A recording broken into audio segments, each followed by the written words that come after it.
High command ತಲುಪಿದ cross voting ಕಳ್ಳಾಟದ report. Ashok ವಿಜೇಂದ್ರರಿಂದ ಅಡ್ಡ vote ವರದಿ ಸಲ್ಲಿಕೆ.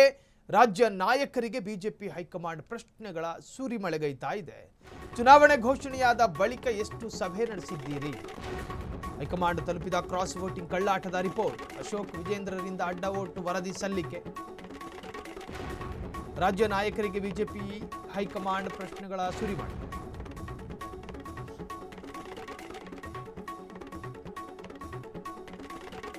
ರವಿ ನೇತೃತ್ವದ ಸಮಿತಿ ವರದಿಯಿಂದ ಏನು ಮಾಹಿತಿ ಸಿಗಲಿದೆ?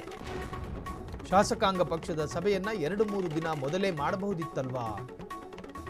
ಜೆಡಿಎಸ್ಗೆ ಹಾಕುವ ಮತಗಳ ಬಗ್ಗೆ ಅವರಿಗೆ ಮೊದಲೇ ಮಾಹಿತಿ ಕೊಟ್ಟಿದ್ರ?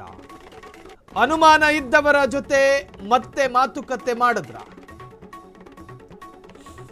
ಹೈಕಮಾಂಡ್ ತಲುಪಿದ ಕ್ರಾಸ್ ವೋಟಿಂಗ್ ಕಳ್ಳಾಟದ ರಿಪೋರ್ಟ್. ಅಶೋಕ್ ವಿಜೇಂದ್ರರಿಂದ ಅಡ್ಡ ವೋಟ್ ವರದಿ ಸಲ್ಲಿಕೆ. ನಿತಿನ್ ನೆಬಿನ್ ಅವರನ್ನ ಭೇಟಿ ಮಾಡಿ ರಿಪೋರ್ಟ್ಗಳನ್ನು ಕೊಟ್ಟಿರ್ತಾರೆ. ಜೊತೆಗೆ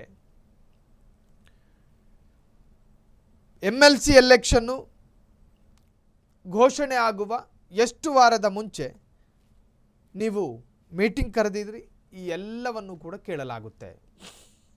ಶಾಸಕರುಗಳ ಸಂರಕ್ಷಣೆಗೆ ನೀವು ತೆಗೆದುಕೊಂಡಂತಹ ಕಾರ್ಯಗಳೇನೇನಿತ್ತು? ಯಾಕೆ ನೀವೊಂದು 2 ವಾರದ ಮುಂಚಿತವಾಗಿ ಅಲರ್ಟ್ ಆಗಲಿಲ್ಲ? ಕಾಂಗ್ರೆಸ್ಸಿಗರು ಅಲರ್ಟ್ ಆದಂತೆ, JDS ಅಲರ್ಟ್ ಆದಂತೆ ಬಿಜೆಪಿಗೆ ಅಲರ್ಟ್ನೆಸ್ ಯಾಕಿಲ್ಲ? ಈಗಾಗಲೇ ಕ್ರಾಸ್ ವೋಟಿಂಗ್ ಯಾರ್ಯಾರು ಮಾಡಿರಬಹುದು ಅನ್ನುವಂತಹ ಪಟ್ಟಿಯನ್ನು ಹೈಕಮಾಂಡ್ ನಾಯಕರಿಗೆ ಕೊಟ್ಟಿದ್ದಾರೆ ರಾಜ್ಯ ಮಟ್ಟದ ನಾಯಕರು. ಅದರಲ್ಲಿ ST ಸೋಮಶೇಖರ್ ಹೆಸರಿತ್ತಾ?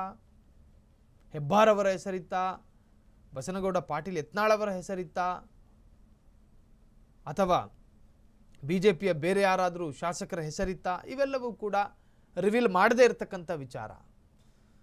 ಸೊ ಅವರಿಗೆ ಯಾರ್ಯಾರ ಮೇಲೊಂದು ಸಂದೇಹ ಇರುತ್ತೋ ಬಿಜೆಪಿ ರಾಜ್ಯ ಮಟ್ಟದ ನಾಯಕರುಗಳಿಗೆ, ಆ ಸಂದೇಹ ಇರತಕ್ಕಂಥ ಹೆಸರುಗಳನ್ನು ಉಲ್ಲೇಖ ಮಾಡಿ ರಾಷ್ಟ್ರೀಯ ನಾಯಕರ ಕೈಗೆ ಹ್ಯಾಂಡ್ ಓವರ್ ಮಾಡಲಾಗುತ್ತೆ. ಇನ್ನು ಅದನ್ನು ಯಾವ ತರಹದ ತನಿಖೆಯನ್ನು ಮಾಡ್ತಾರೆ ಅನ್ನುವಂಥದ್ದು ಪ್ರಶ್ನೆ. ಟೆಕ್ನಿಕಲಿ ಇಂಥವರೇ ವೋಟ್ ಹಾಕಿದ್ದಾರೆ, ಕ್ರಾಸ್ ವೋಟ್ ಅಡ್ಡ ಮತದಾನ ಅಂತ ಹೇಳೋದಕ್ಕೆ ಬರೋದಿಲ್ಲ. ಆದರೆ ಇದನ್ನು ಹೆಂಗೆ ಭೇದಿಸ್ತಾರೆ ಅನ್ನೋದು ಅತ್ಯಂತ ರಣರೋಚಕವಾದ ಕುತೂಹಲದ ವಿಚಾರ.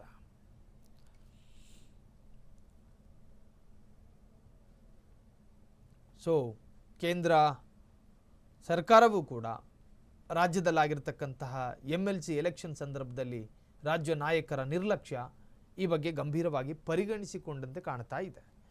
ಸೊ CM ಜೊತೆಗೆ ಬಿಜೆಪಿಯ ರಾಜ್ಯಾಧ್ಯಕ್ಷ ಇದನ್ನು ಗಂಭೀರವಾಗಿ ಪರಿಗಣಿಸಿಕೊಂಡು ಇದಕ್ಕೊಂದು ಸಮಿತಿ ರಚನೆ ಮಾಡಿ ತನಿಖೆಗೂ ಕೂಡ ಆದೇಶವನ್ನು ಕೊಟ್ಟಿದ್ದಾರೆ. ಆ ಸಮಿತಿಗೆ CT ರವಿಯವರು ಕೂಡ ಒಂದು ತರಹದ ಮುಖ್ಯಸ್ಥರಾಗಿ ಕೆಲಸ ಮಾಡ್ತಾ ಇದ್ದಾರೆ.